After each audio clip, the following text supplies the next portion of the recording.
There is a particular kind of weariness that only the faithful know, not the exhaustion of someone who has given up.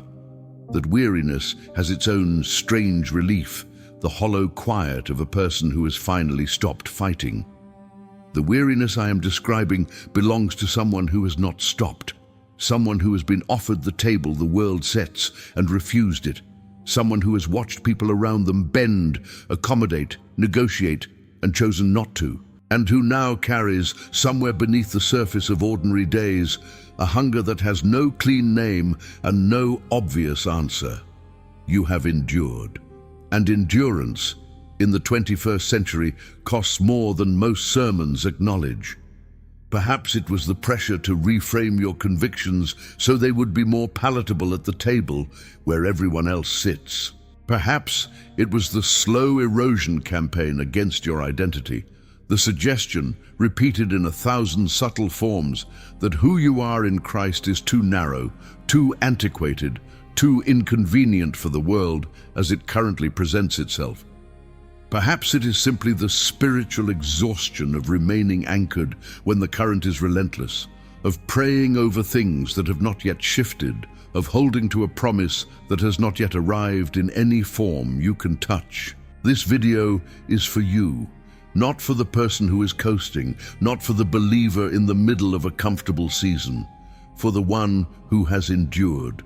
Because buried in the last book of Scripture, in a letter written to a church that was under a pressure most of us cannot fully imagine, there is a promise of extraordinary depth, a promise that most commentaries read past in 2 sentences. A promise so layered, so ancient, so personally calibrated to the one who receives it, that when you begin to excavate what it actually contains, it reshapes everything about how you understand what your endurance has been building toward. The book of Revelation, chapter 2, verse 17, the words of Christ himself, spoken to the church at Pergamum. To the one who is victorious, I will give some of the hidden manna. I will also give that person a white stone with a new name written on it, known only to the one who receives it. 3 objects, 3 promises, layered inside a single verse. Hidden manna, a white stone, a new name no one else will ever know. Each of these objects, when examined against the original Greek text, against the ancient world in which this letter was written, against the deep typological roots embedded in the Hebrew scriptures, each one opens into a dimension of God's promise to the overcomer that the surface reading entirely misses.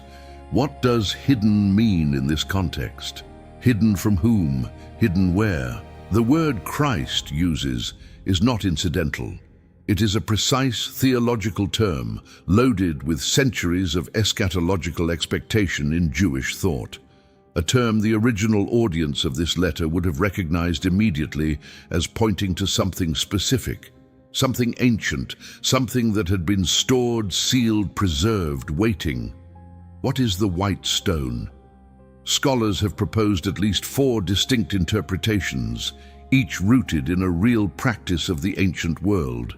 And when you place them side by side and examine which one aligns with the literary and theological structure of this passage, one interpretation rises above the rest, and what it reveals about how God sees the overcomer is unlike anything most believers have ever been told.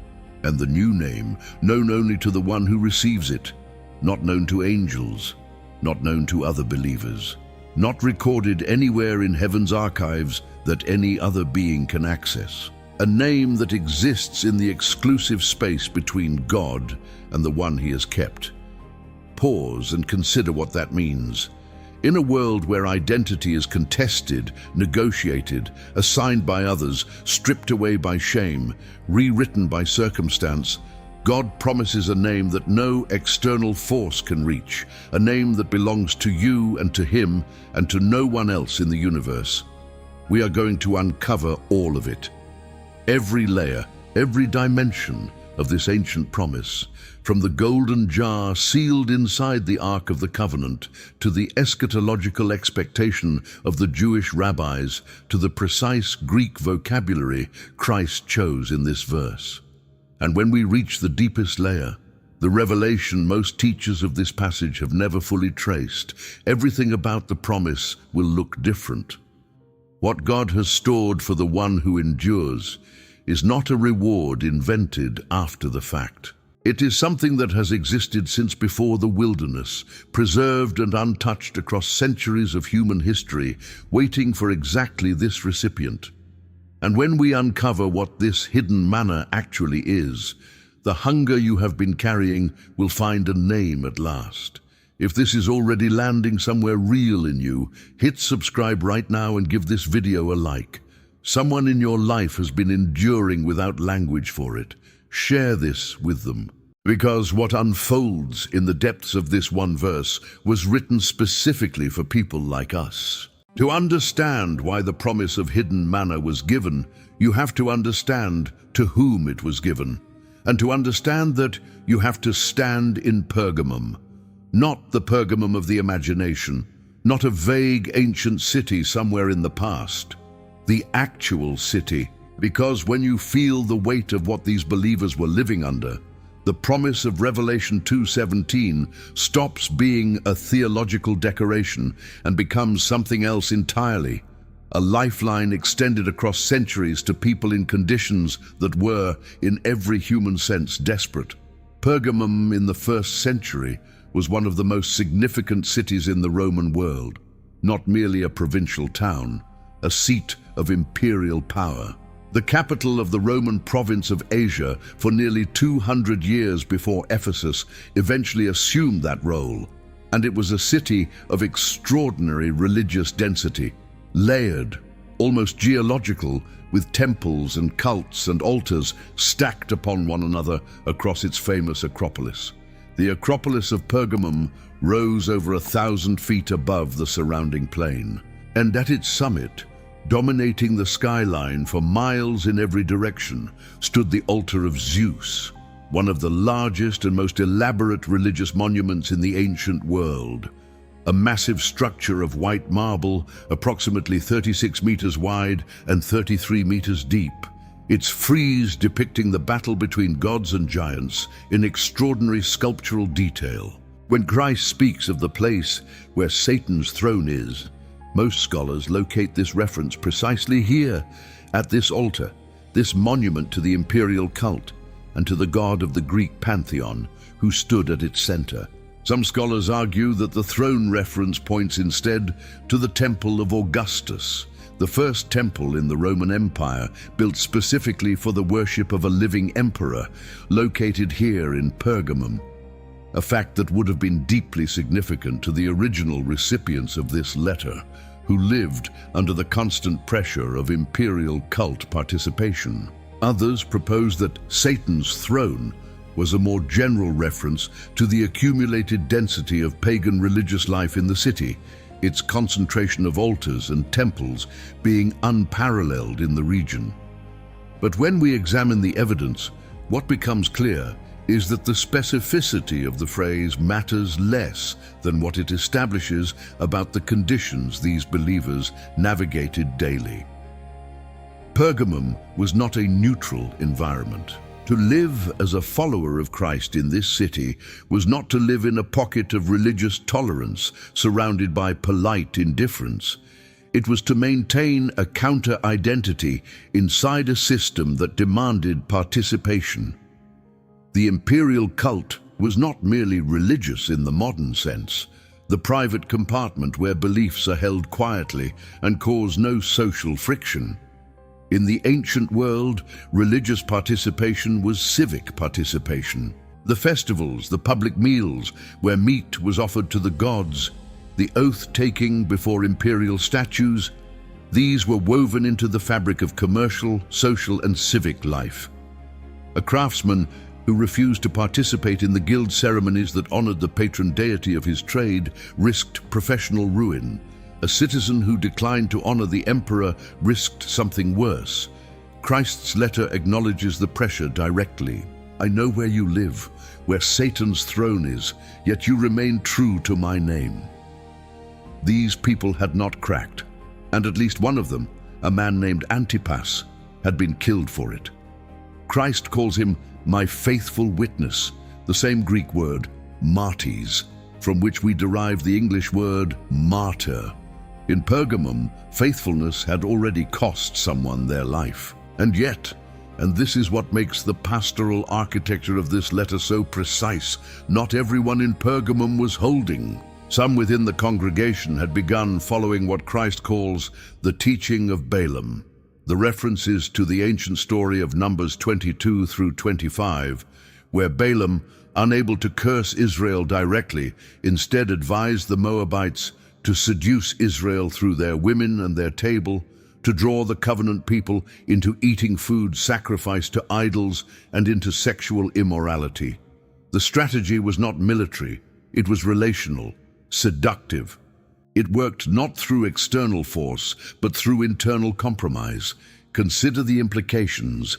The enemy who could not destroy Pergamum's believers through persecution was now attempting to absorb them through accommodation. The same pattern repeats across centuries with remarkable consistency. When outright opposition fails, the strategy shifts to assimilation. When you cannot be broken from the outside, the pressure moves to the inside. And the specific target is always the table. What you eat, what you consume, what you allow to nourish you. This is why the hidden manna is the answer to Pergamum's specific crisis. Not a general reward, a precisely calibrated response to a precisely calibrated temptation. The world had set its table and was offering its food. Christ's answer to the one who refuses, I have a table of my own, and what is on it has been kept for you longer than you know. The promise of hidden manna cannot be understood apart from what the hidden manna actually is. And to discover that, we have to travel back to a golden jar that was sealed inside the Ark of the Covenant, containing something that was never meant to be eaten. Exodus 16. The Israelites have been in the wilderness for a month and a half, and they are hungry. Not the discomfort of a skipped meal, the raw, elemental hunger of a people who have walked away from the only food supply they knew and now stand in a desert with nothing. And God answers, I will rain down bread from heaven for you, he tells Moses. The people are to go out each day and gather enough for that day. What descends on the ground each morning is unlike anything anyone had ever seen or eaten.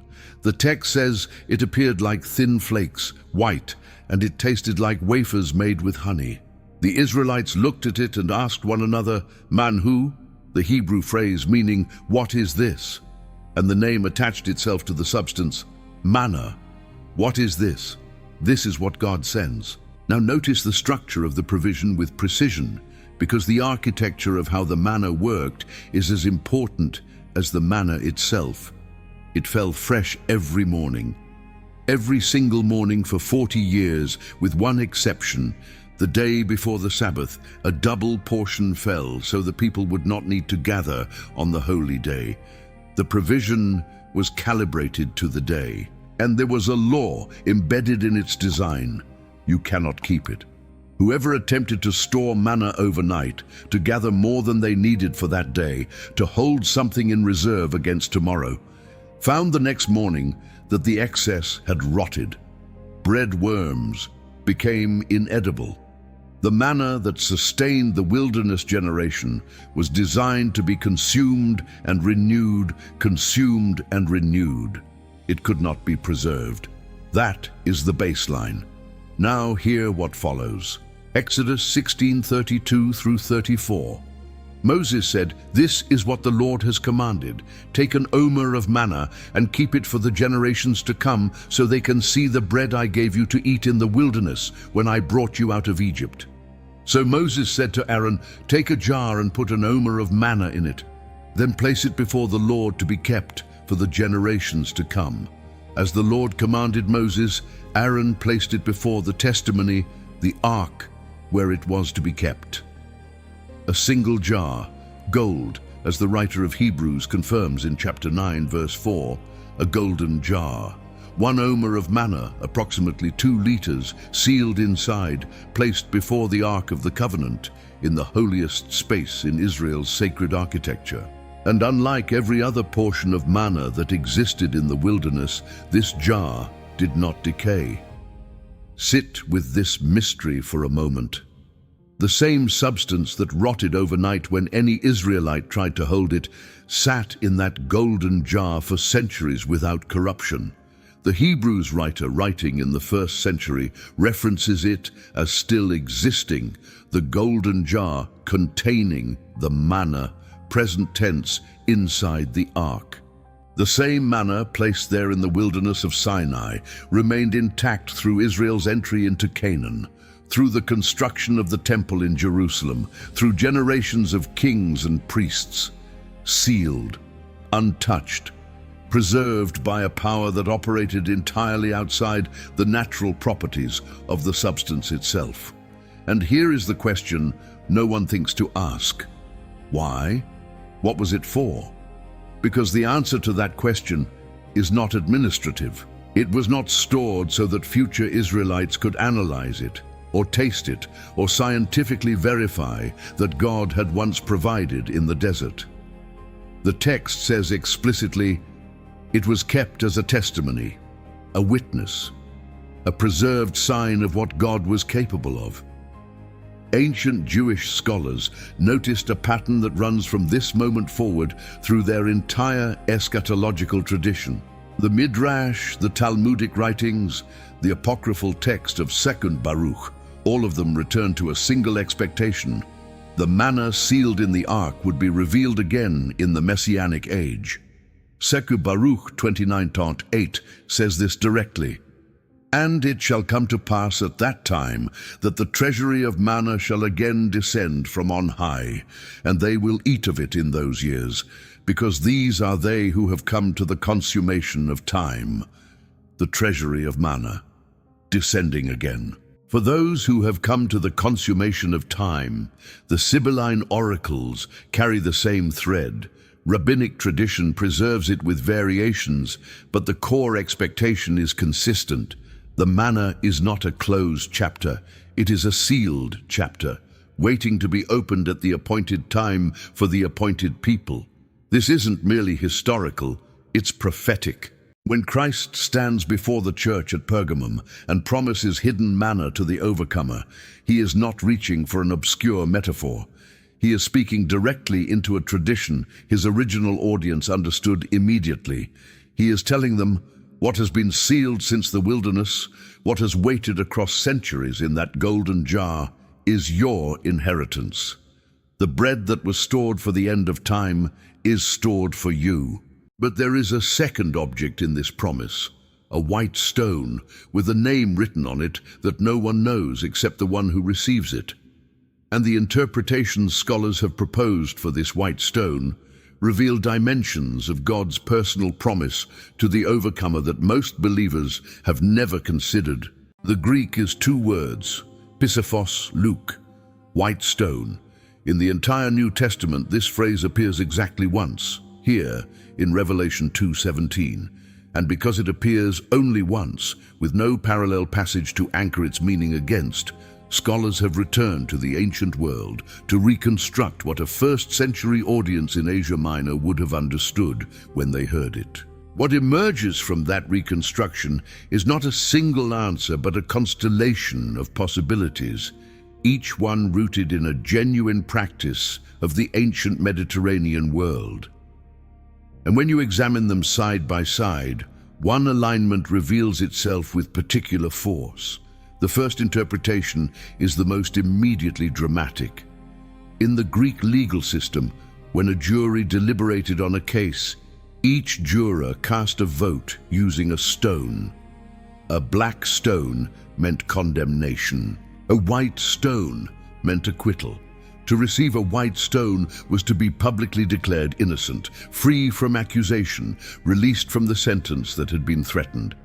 Some scholars argue that Christ's promise of a white stone is precisely this, the final acquittal of the overcomer, the eternal declaration of innocence over a life that the accuser, the one whose title in Revelation 12:10 is the accuser of our brothers, has prosecuted relentlessly.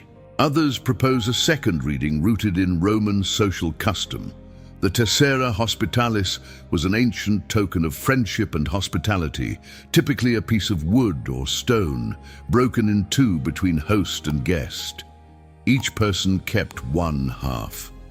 If you or your descendants ever arrived at a stranger's home carrying your half of the tessera, the matching piece guaranteed you welcome, food, shelter, and the full extension of friendship, regardless of how much time had passed. On this reading, Christ's white stone is a token of eternal hospitality, a guarantee of access and welcome that can never expire, presented by the host of the heavenly table to the guest who endured the wilderness. A third interpretation draws from the world of Roman gladiatorial combat. When a gladiator had served his full term in the arena and was officially released from service, he received a wooden sword called the rudis, as a symbol of his discharge. The gladiatorial system also involved other tokens of release, small objects given to athletes or entertainers upon their retirement from a life of performance and danger. On this reading, the white stone represents freedom from the arena. The overcomer has survived the contest. The stone is Christ's certificate of discharge. You have fought. You have endured. You are free. The fourth interpretation reaches into Hebrew sacred tradition and may carry the deepest typological resonance. The breastplate of the Israelite high priest was set with 12 stones, one for each tribe of Israel. Each stone bore a name, engraved into it, carried into the Holy of Holies before God on the Day of Atonement. The imagery of a name inscribed on a stone and presented before God as an act of priestly intercession runs throughout the Hebrew priestly literature. Some commentators have proposed that Christ's white stone is a priestly stone, the overcomer's name carried on a stone before God, presented in the heavenly sanctuary by the great high priest himself. But when we examine the evidence carefully, placing each interpretation against the specific language of Revelation 2:17 and the literary context of the 7 letters as a whole, a convergent picture begins to form. The letters to the 7 churches in Revelation chapters 2 and 3 follow a consistent pattern. The promise given to the overcomer always stands in direct contrast to the specific threat or temptation facing that church. Pergamum's crisis was the pressure to eat food sacrificed to idols, to participate in the religious table culture of the empire, and compromise identity in exchange for acceptance. The overcomer is the one who refuses that identity negotiation. What then is the white stone with the new name? It is the answer to an identity under assault. It is not merely a legal document or a social token or a discharge certificate, though it may contain elements of all three. It is something more personal, more intimate, more permanent than any of these. It is the overcomer's true identity, crystallized, inscribed, held in God's hand, indestructible. In a city where the pressure was to let Rome name you, to let the imperial system assign your identity through participation in its rituals, Christ says, "I have already named you, and the name I have given you is written on a stone you will carry, that no emperor, no culture, no pressure, no shame can reach." And then the most arresting detail of all, known only to the one who receives it, not known to the angels, not recorded in any registry that other beings can access. The name exists in the exclusive, impenetrable space between God and the one he has kept. The overcomer's identity before God is not publicly catalogued. It is privately held, a secret only 2 parties will ever share. What kind of God does this? What does it mean for the creator of the universe to carve out a dimension of relationship with an individual believer that even the rest of creation cannot enter? Let that truth sink in. We now know what the promise contains. But we have not yet asked the most important question. Why is this promise given specifically to the one who endures in the last days? And what does the escalating pressure of the present age reveal about how close the overcomer is to receiving what has been stored? There is a pattern in Scripture that runs so consistently across both testaments that once you see it, you cannot unsee it. The pressure intensifies before the breakthrough. The opposition concentrates before the deliverance. The wilderness stretches longest in the days immediately preceding the promised land.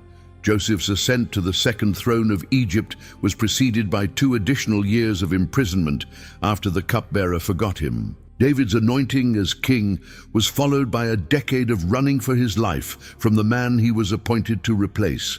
Elijah's greatest prophetic victory over the prophets of Baal on Mount Carmel was immediately followed by such a severe spiritual attack that he collapsed under a tree in the desert and asked to die.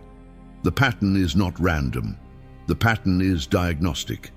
When the pressure is greatest, it is often because the enemy is most aware of what is approaching. Revelation 12:12 carries this logic explicitly. Woe to the earth and the sea, because the devil has gone down to you.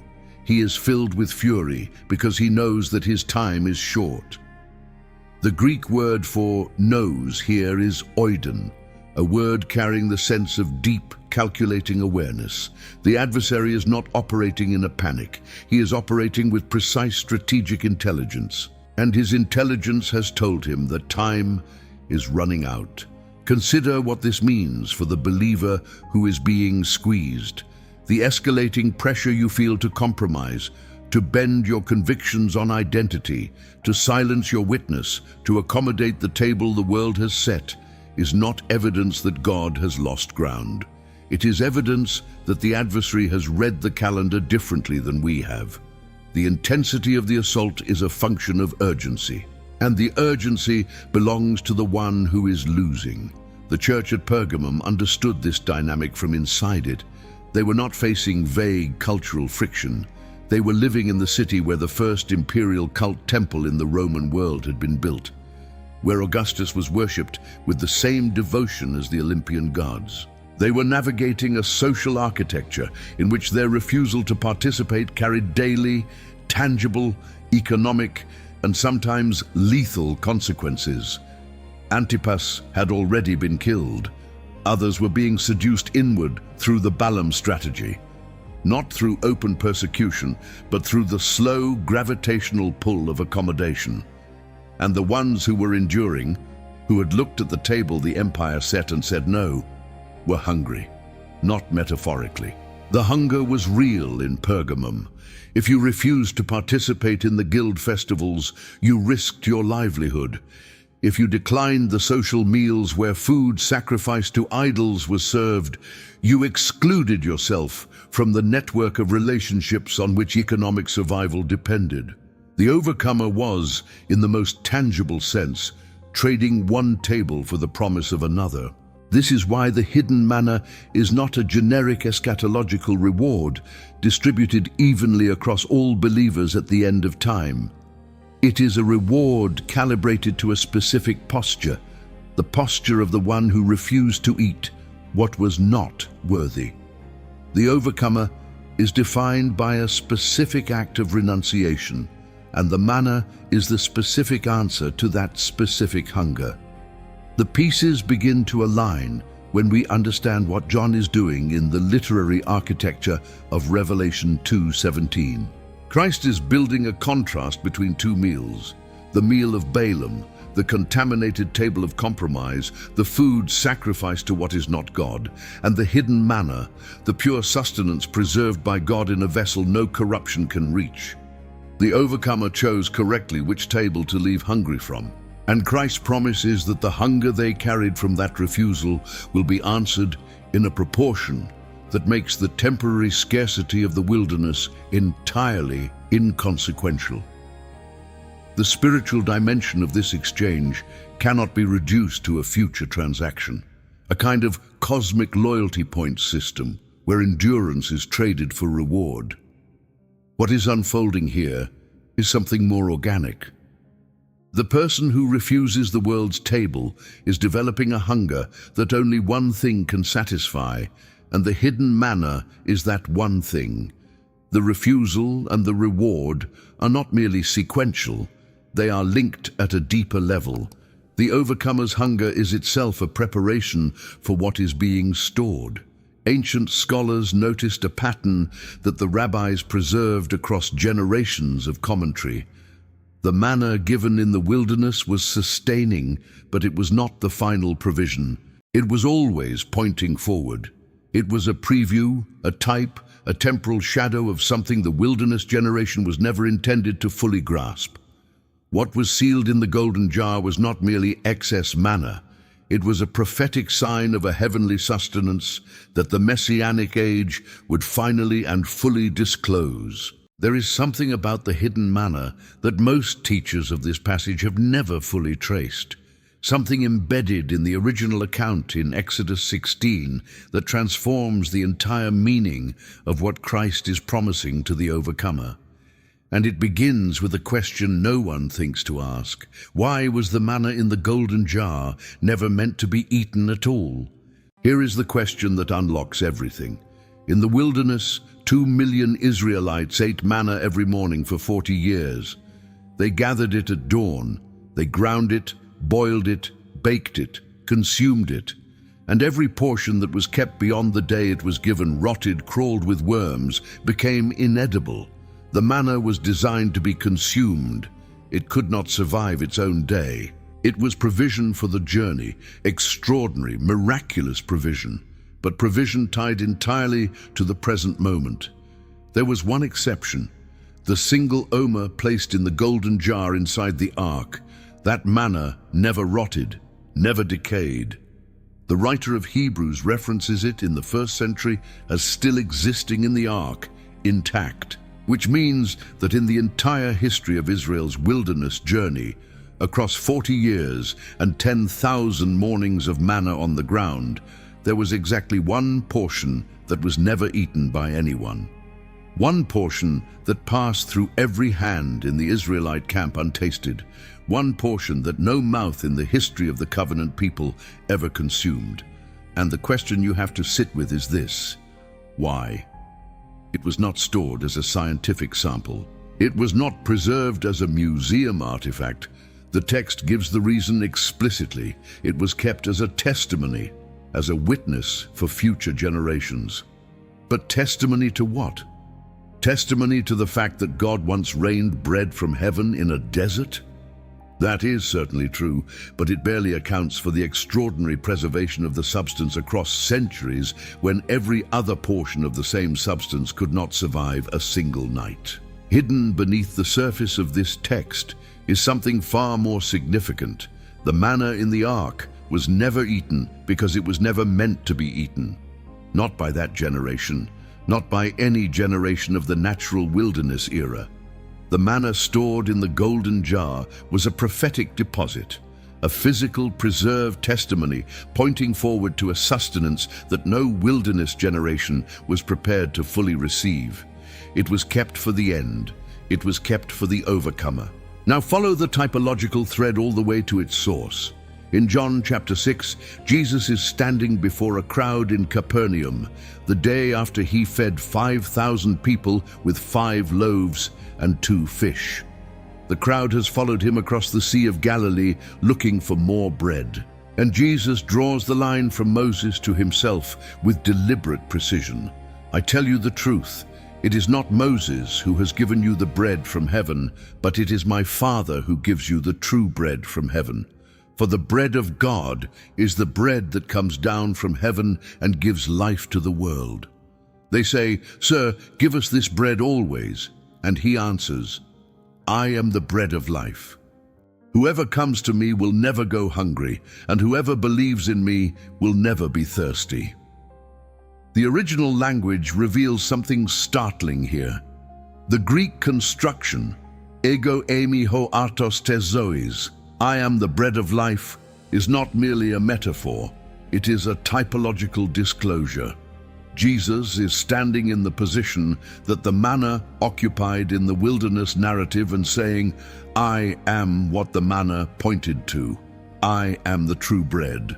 I am the heavenly sustenance that the wilderness generation ate in shadow form and your ancestors received in a sealed jar for 40 years without yet understanding what it meant. The hidden manna of Revelation 2:17 is not merely a symbolic promise. It is Christ himself, given in full, unmediated, unveiled communion to the overcomer who endured to the end. What the wilderness generation ate in a daily, measured, temporary form, what the golden jar held preserved across centuries of human history, what the eschatological hope of the Jewish tradition anticipated as the provision of the Messianic age, is the living bread. And the overcomer will eat it, not in shadow, not in type, not in the daily, calibrated, enough-for-one-day portion of the wilderness, in fullness. The complete, eternal, unmediated nourishment of Christ himself. Let that truth sink in. The world offered Pergamum's believers a table. The table was real. The food was real. The social belonging it provided was real. And refusing it cost something real. But what was on that table was food that could not satisfy beyond the hour, sustenance tied to the present moment, bound to decay, belonging entirely to a world that is itself passing. The overcomer who walked away from that table hungry is being offered in exchange the bread that the whole wilderness was designed to point toward, the only bread in human history that was preserved across millennia untasted, because it was waiting for the specific recipient God had in mind. And the white stone with the new name, this too falls into place when we see it through this lens. The overcomer in Pergamum had lived under a system that was working relentlessly to rename them. Every act of imperial cult participation was, at its root, an identity statement. I am first a citizen of Rome. I am first a worshipper of Augustus. The city's entire social architecture was a continuous act of naming, assigning identities, requiring participation, demanding that the believer's deepest loyalty be publicly legible to the imperial system. The white stone is Christ's answer to that system. And the answer is not a public counter-declaration. It is something more intimate and more permanent than any public declaration could be. It is a private naming, a name that exists only between God and the one he has kept. The overcomer who refused to let Rome name them walks away from history with a name that no empire, no system, no accuser, no shame, no circumstance, no passage of time can ever reach. Ancient commentators like Victorinus of Petau and Andrew of Caesarea read the white stone as directly connected to the priestly tradition. The stones of the breastplate, each name carried before God in the holiest space. The image that emerges is extraordinary. The overcomer's identity is not merely declared, it is carried, inscribed on a stone, held in the hand of the great high priest, presented before the Father in the eternal sanctuary. Your name before God is not a record in a registry that might be accessed or contested. It is a stone held in a priestly hand, engraved with a specificity that belongs to no one else, carried into the presence of God on your behalf. And only you will ever know what it says. Pause and consider what this means for the person who has endured. Every day you chose faithfulness over comfort. You were being prepared for an intimacy with God that the person who never resisted anything cannot fully receive. Every time you walked away from the world's table hungry, you were deepening the capacity for what has been stored. Every moment the pressure on your identity pushed you toward compromise, and you held. You were being named in the hidden place by the only one whose naming lasts. The hidden manna is not a consolation prize for people who had a hard time. It is the inheritance of those who understood, at some level deeper than words, that the bread the present age offers is not bread at all. And the white stone with the new name is not a reward invented after the fact for loyalty that was eventually noticed. It is the eternal disclosure of an identity that has been carried before God since before your endurance began. What was stored for you was not stored in response to your faithfulness. It was stored in anticipation of it. Sit with this mystery for a moment. The golden jar in the ark did not wait. because God was unsure whether any overcomer would appear. It waited because God already knew the name of the one it was for. The hidden manna was hidden not merely from the wilderness generation, but for the overcomer, specifically, personally, with the kind of forethought that belongs only to one who exists outside of time, and yet is present in every moment of yours. If you have been enduring, if the hunger has been real and the cost of faithfulness has been real, and some mornings the promise of what God has stored has felt very far away, then this verse was written for you. Not for a general audience, for you. The world will keep setting its table. The pressure to eat what is not worthy will not lighten in the days ahead. If anything, the pattern of Scripture suggests it will intensify as the consummation approaches. But you now know what is being kept. You know what the golden jar holds. You know the name on the white stone is already engraved, already carried, already presented before God in the heavenly sanctuary. Endure. Not because the reward is worth calculating, but because you have tasted enough of the true bread to know that nothing else can satisfy, and what has been stored for the one who holds on is more than you have yet imagined. If this message has reached something real in you today, leave a comment below. Share what part of this promise you needed to hear. Give this video a like, subscribe to God Revealed, and share it with someone who is enduring. Because this is not content.